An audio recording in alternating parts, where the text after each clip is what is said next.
तिकडे यवतमाळ वाशिममध्ये मतदान कसं सुरू आहे जाणून घेऊयात आमचे प्रतिनिधी अजित मांढरे यांच्याकडून। अजित, माझा आवाज पोहोचतोय? काय यवतमाळ मधली स्थिती? यवतमाळमध्ये सकाळपासूनच मतदारांनी रांग लावली होती आणि आता मी वाशिममध्ये आलोय। वाशिममध्ये फॉरेस्ट म्हणजेच वन विभागाने एक मतदान केंद्र तयार केलेलं आहे। त्यांच्या ज्या थीम असतात किंवा त्यांचे जे उपक्रम आहेत त्या सर्व उपक्रमानुसार त्यांनी इथं संपूर्णपणे सजावट केलेली आहे।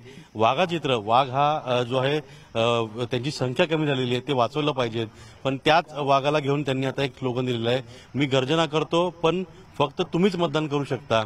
आणि अशा पद्धतीनं हे संपूर्ण इथलं मतदान केंद्र जे आहे ते वन विभागाने सजवलेलं आहे। आणि इथं आपण जर पाहिलं, ज्या आतमध्ये यंगस्टर्स जे आहेत ते मतदान करून येतात आणि आल्यानंतर इथं सेल्फी काढताना किंवा हा सेल्फी पॉइंट दिलेला आहे त्यांनी, या सेल्फी पॉइंटमध्ये आपला फोटो कैद करून त्या ठिकाणी मोबाईलमध्ये क्लिक केला जातोय आणि दाखवलं जातंय की आम्ही मतदान केलेलं आहे। अर्थात आजची संपूर्ण पिढी जी आहे ही सोशल मीडिया सेवी आहे। आपण त्या ताईला विचारूया, ताई आता मी मगासून बघतो तू फोटो काढते वेगवेगळ्या अँगलने, आता फोटो कुठे कुठे शेअर करशील? आता जेवढ्या याच्यावर आहे माझं अकाउंट ते सगळ्या याच्यावर शेअर करणार, कारण की सध्या म्हणजे ते युगच सगळं असं चालू आहे की किती आनंद वाटतोय, किती अभिमान वाटतोय की आपण मतदान केलेलं आहे। एक महत्वाचा अधिकार जो आहे एक तरुण म्हणून तो बजावलाय। नाही, खूप छान वाटतं आणि प्रत्येकाने करायलाच पाहिजे। एक जागरूक नागरिक म्हणून प्रत्येकाने मतदान करायला। खूप जण असे आहेत की नाही जाऊ दे असं करतात, पण प्रत्येकाने मतदान करायलाच पाहिजे। नक्कीच प्रत्येकाने मतदान केलं पाहिजे। हे संपूर्ण इथं पाहिलं तर मतदार हा राजा असतो आणि त्याच्याकरता इथे मतदान केंद्रामध्ये आल्यावरती रेड कार्पेट जे आहे मिलिंदजी ते केलं गेलेलं आहे।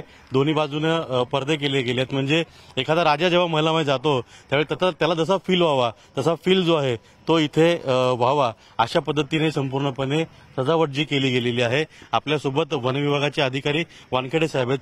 वानखेडे साहेब, काय कल्पना होती यामागे अशा पद्धतीने रेड कार्पेट मतदारांना देणं, म्हणजे राजासारखं इथं वागवणं आणि वन विभागाचे काही स्लोगन्स आम्ही पाहतो, झाडे लावा, वाघाचं इथे स्लोगन्स आहेत, कशी कल्पना आहे? 5 वर्षामध्ये आपण लोकसभा निवडणूक येत असते आणि जे राज्यघटनेमध्ये जे एक मूलभूत हक्क असतो जो की रोजगारीसाठी सर्वच काही, आणि आम्ही एक वन विभागातर्फे काही सजावट केली होती, त्याच्यामुळे की एक मत लोकशाहीसाठी असते आणि एक झाड पर्यावरणासाठी असते, हे एक लोकांपर्यंत पोहोचला पाहिजे म्हणून आजचा हा दिवस अमूल्य होता। पण इथे प्रतिसाद थोडा कमी दिसत आहे।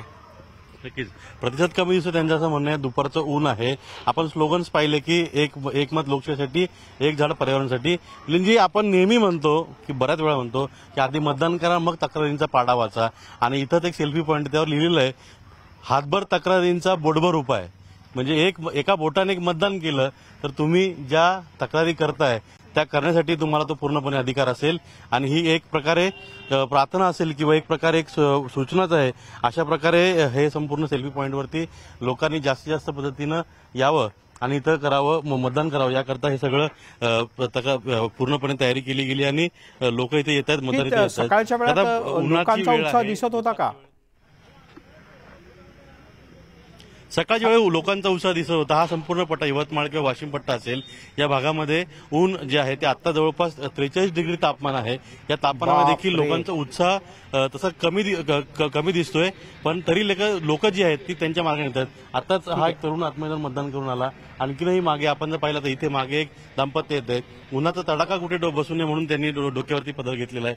दादा, मतदान केलं, ऊन आहे, मधल्या काळामध्ये थोडं जो लोक जे आहेत मतदानाकरता कमी येतात,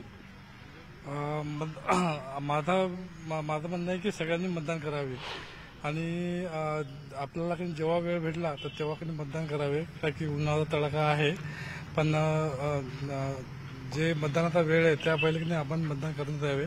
अत्यंत महत्वाचं आहे की वेळ मिळेल तसा येऊन तुम्ही मतदान करावं, मतदानाकरता विशेष वेळ काढावी हे देखील सांगण्यासाठी कोणी इथं कचरत नाही। आपण जर पाहिलं तर या महिला बघा, या ताई आहेत, त्यांनी उन्हापासून वाचण्याकरता संपूर्ण स्कार्फ लावलेला आहे। तर ही परिस्थिती आहे, 43 डिग्री तापमानामध्ये देखील लोक जी आहेत इथे येऊन मतदान करतायत। थोडी संख्या कमी आहे सकाळपेक्षा, पण त्यांचा उत्साह पाहता संध्याकाळी हाच उत्साह द्विगुणित होईल आणि जास्त संख्येने लोक जी आहेत अजित, आपण अपेक्षा करूयात की